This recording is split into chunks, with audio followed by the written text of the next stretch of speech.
আসসালামু আলাইকুম গাইস, সবাই কেমন আছেন? আশা করি সবাই ভালো আছেন। তো আজকে আমি রেডিমেড মশলা দিয়ে রোস্ট রান্না করব। তো প্রথমে আমি মুরগিগুলো লাল লাল করে ভেজে নিয়েছি। পরে আমি পেঁয়াজ বেরেস্তার জন্য পেঁয়াজ বসিয়ে দিয়েছি। তো পেঁয়াজগুলো লাল লাল করে ভাজা শেষ, এখন আমি তুলে নেব। তারপর আমি পেঁয়াজ বাটা দিয়ে দিয়েছি। পেঁয়াজ বাটাটা একটু হালকা ভেজে নিয়ে তার মধ্যে আদা বাটা, রসুন বাটা এগুলো সব দিয়ে দিয়েছি।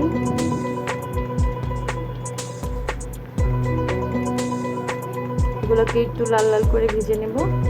ভেজে নেওয়ার পর একটু পানি দিয়ে দিয়েছি। এখন আমি বাদাম বাটা দিয়ে দেব। এখানে আমি পেস্তা বাদাম ব্যবহার করেছি। এখানে আমি টক দই দিয়েছি। টক দইটা আমি ঘরে বানিয়েছিলাম। কড়াইটাকে ভালো মতো কষিয়ে নেব।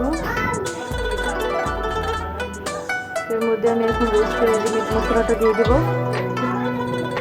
পরিমাণ মতো লবণ দিয়ে দেব। টমেটো সস দিয়ে দেব।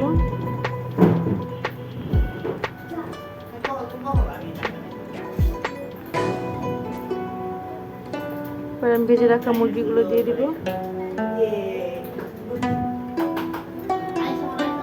ভালো মতো নেড়ে মিশিয়ে নেব।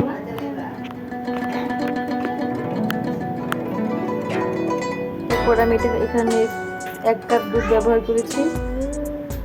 দুধ দিয়ে দেব পরিমাণ মতো। এই রোস্টটা একটু সিদ্ধ করে ভাজাই ছিল, সিদ্ধ হওয়ার জন্য যতটুকু পানি দরকার ততটুকু পানি দিয়ে দিয়েছি। উপরে আমি পেঁয়াজ বেরেস্তা ব্যবহার করেছি। এখানে আমি কাঁচামরিচ দিয়ে দিয়েছি আস্ত।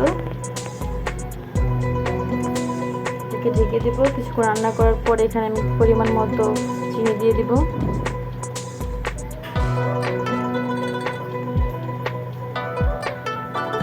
এটাকে ভালো মতো মিশিয়ে ঢেকে দেব। কিছুক্ষণ পর নেড়ে দেবো, না হলে নিচে লেগে যাবে।